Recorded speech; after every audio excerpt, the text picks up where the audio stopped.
to look over code, and it's a fairly straightforward piece of work. The key important things to bear in mind are some of the libraries and extra code that's been brought in from the community site. So firstly, with these growth sensors, the DHT11 and the DHT22, you'll find a script or a library which is called DHT11, which is in the standard libraries in the community site, in the GitHub open source community site, and that gives you readings back for the temperature gauge and humidity gauge. So we'll have a look at that in a little bit. And slightly more important than that are the Grove IR distance interrupter, such as like a proximity sensor, and the libraries for the neopixels, both of which are provided by Mark Swanson, who's provided a lot of great work on the community site. If you have a look around, he's put in a lot of, especially in the work in progress folder, you'll see a lot of work in their example code, some demo videos and stuff like that. And one of the most important things he's got in there is he describes what it's like to use the sensor, because the sensor can be a little bit unusual, a little bit tricky. So things like it can often be sensitive to, it doesn't work terribly well in dark rooms. It's not always great detecting things like fingers and hands, but it's great for detecting the bottom of a coffee cup or a teacup, and a bit of white piece of paper is great, or sort of something really obvious like that reflects the infrared well. And I've found it sometimes it kind of gets stuck on, and I'm not sure if that's just like if you're in a really hot room and it's kind of detecting a lot of ambient infrared in there. But your mileage may vary. Anyone put down comments on the video. If you get a chance to make this project yourself, then please do put down your comments and thoughts as to how you think this sensor works. It's a load of fun. It's a great sensor, but it does sometimes seem to have some quirks. So I'm just really curious as to what everyone thinks about that. So if we get into the code now, we've got the standard headers here that come with any Swift for Arduino project. And as you'll know if you've watched some of my other videos, I love to put everything in constants. So we've got constants for each of the pins that we've connected to. From the video a minute ago, you saw that I'd plugged the infrared distance interrupter sensor, the proximity sensor, into pin 2. I've plugged the neopixels into pin 4, and I've plugged the thermostat into pin 7. So you can see those constants there at the top of the program.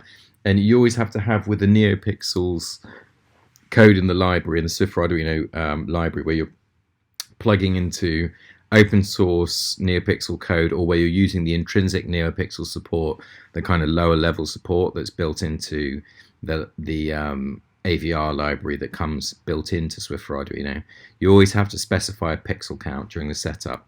And if I take you down here, you can see this is the where you're setting up what they called iLEDs. So we call them iLEDs because NeoPixel is a brand name. It's technically the Adafruit brand name. These are actually components that don't just belong to Adafruit. They're made by other people. So intelligent LED it seemed, or iLED seemed like a better name for it. There's some classic ones that were all set up with all of the code written in Swift, and those could be a little slow at times. So we actually created some integrated fast support that's now built into Swift for Arduino for these, which is the iLED fast setup, and it's in the AVR underlying library, the module that's imported at the top of the code that you can see. But that's all straightforward, and the best way to look for this stuff, if you haven't used it before, is just pop out the snippets drawer. You'll be familiar with, if you've used the product for a while, you'll be familiar with a lot of these snippets, like the basics and the serial communication. Scroll down here at the bottom, you can see the neopixel stuff, and you can see the buffered neopixel stuff. So now I covered some of the basics of the pins setup and neopixels. Excuse me. Let's get back into the code.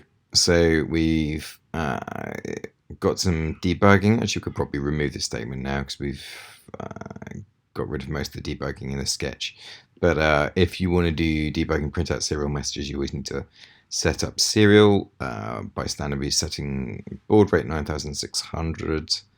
And that's all visible up here in the standard clips for serial communications with prints, etc., which you'll have seen in many other clips. And then we need to set the pin modes for the various different pins. So the sense pin is an input, thermostat is an input, unsurprisingly, and iLED pin, the pin going to the neopixels, is an output. We've got 20 of the neopixels in the ring in this particular component that I've got. And we write sensor pin low, just kind of bias it one way or another. Probably don't really need this line, but might not do any harm. And then we're setting up the neopixels at this point. So this takes the parameters that I've already described, the pin that the single wire protocol is going out over, the number of pixels, and then there's a couple of very important parameters here at the end. So whenever you're using iLED fast setup with neopixels, or the old slow version that's written in pure Swift, you always need to specify these things. So you should know this from data sheets, etc. If you're unclear, you generally would expect GRB ordered to be true. Almost all the chips that you're going to find out there, that I've seen at least, have GRB ordered true, which is just basically the order of the pixels as you write them out, the colors, the order of the bits that you send out. So it's an internal kind of implementation detail, and whether or not you have a white LED on there. So the more expensive ones have 4 LEDs. They've got the usual RGB LEDs, and they also have a white one as well, so that you can get a pure white, so that you can have an intense pulse of white on that. And the internal, as long as you get this flag correct, then you don't really need to worry about how you set your colors. The library will actually do all of that for you. But in this case, the ring that you get from Seed Studios, from the Grove ring, is 20 pixels of just standard RGB, not white, which makes them a little bit smaller. The ones with the white in are a little bit bigger and a little bit more bulky, and consume more power as well. So I think these are perfectly good. But I mean, if you're going to do a lot of pulsing white, then I guess you'd want to get the more expensive ones with the white in as well. So next steps, you want to set up a couple of colors that we're going to use later. So the idea is that the T detector is going to pick up when a cup is placed on the top, and it's going to light up with a purple light when it's a cool liquid like water or cold tea, and a red light when it's a hot liquid. Now actually, with the neopixels, they're really very bright. So I have made a color here that's only 10 out of potential 255. This is an unsigned int that you're passing in here. The purple is 10 and 10, and the red is just 10. So I call those dim red and dim purple. They actually look pretty bright in most lights. They don't look that dim at all, but the neopixels can be so bright they're almost dazzling, really. So if you've got them uncovered, they're not kind of inside a box or behind some screens, then you may well want to turn it down a little bit. That's what I've found. I found if you've got like full brightness, 100, 200, 255 on there, it's really dazzling, and you can't look at it. It gives you after images in your eyes. Okay, so we're setting a flag here for the sensor state, and then we've got a few functions here that I'll come back to. Actually, I'll just cover them now. They're really straightforward. So these are exactly like the kind of code that you would drag out from the neopixels folder with the snippets here, and I've just popped them in functions, and all these do is basically write out all of the pixels to red, all of the pixels to purple, or all of the pixels off. And that's what each of these functions do, so that I can just call them down here with nice simple logic rather than having a very bulky bit of logic down here in the main loop. And now we get down to the main loop. So, I mean, you've probably already guessed a lot of this when you've been watching the video up till now. You can, nowadays, if you've watched a few of these videos, you can see how Swift for Arduino works, and you can see how easy it is, and how little work you have to do, really. It just kind of writes itself.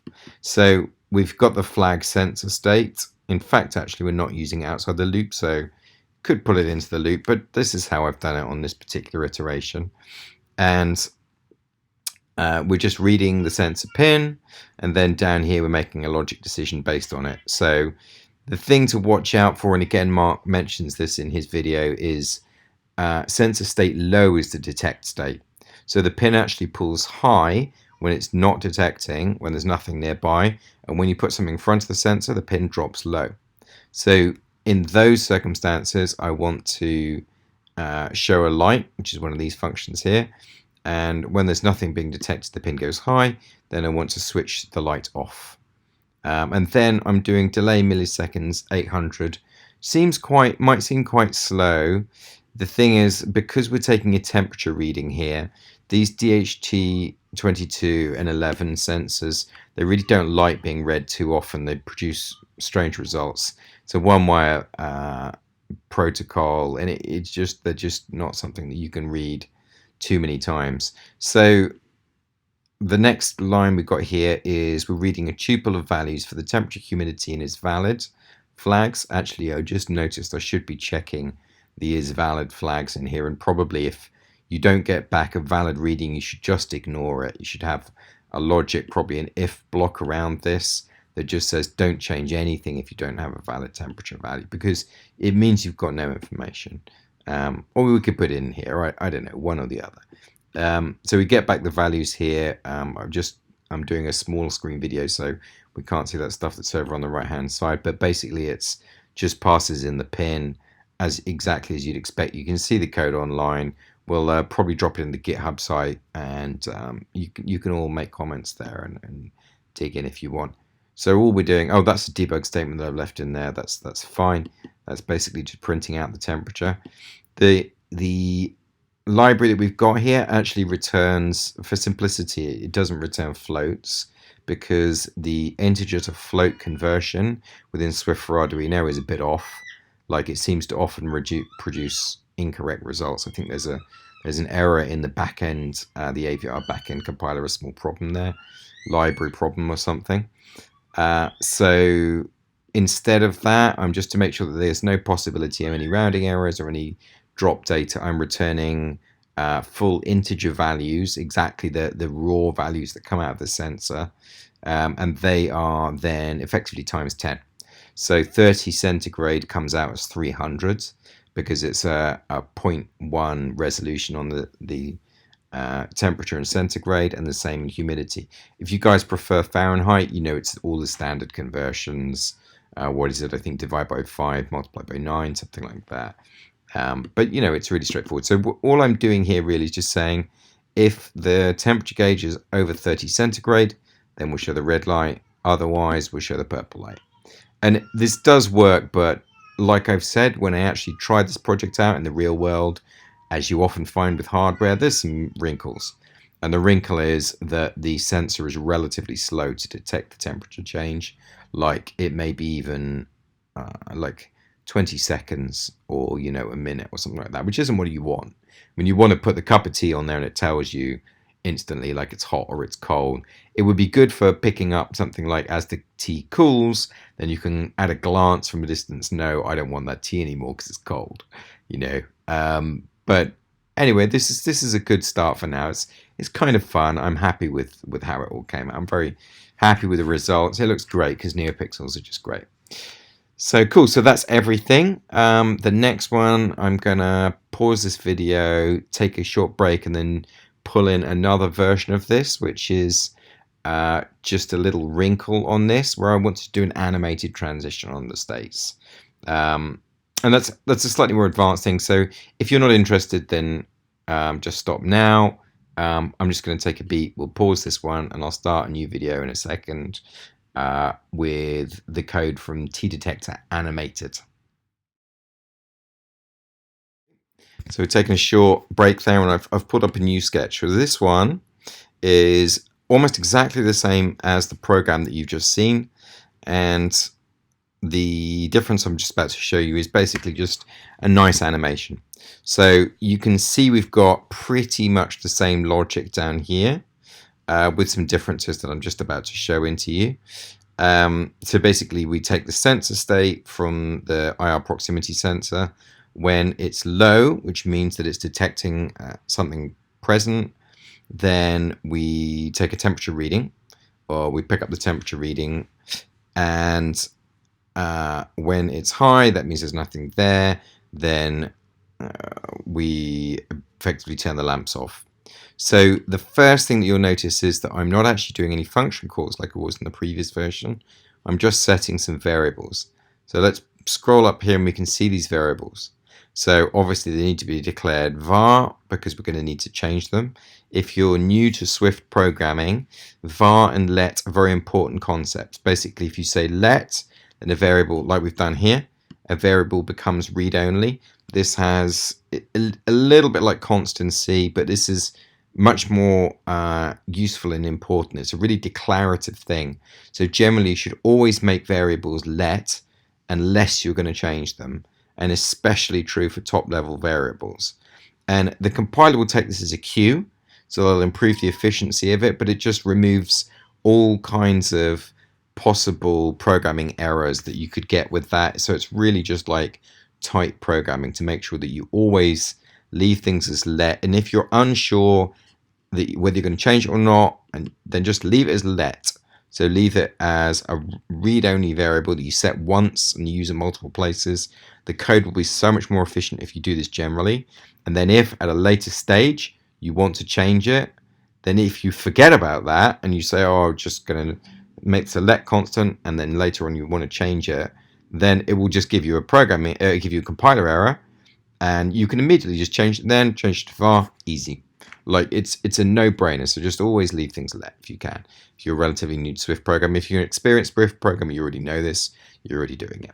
But these variables up here are definitely going to change. So I've set all of them to 0 to begin with as an initial value. These are the current red and blue values of the pins and the target red and blue values of the pins. These always start at 0. Here's the function that does the magic. We'll come back to that in a second. And then down here, you can see that when you want to set the lights, all we're doing is changing the target values. So if we want to make it red because it's hot, then we set red to 100, blue to 0. If we want to make it purple because it's a cold liquid, then red to 100, blue to 100. So this is a brighter one than the previous version of the sketch that you've seen.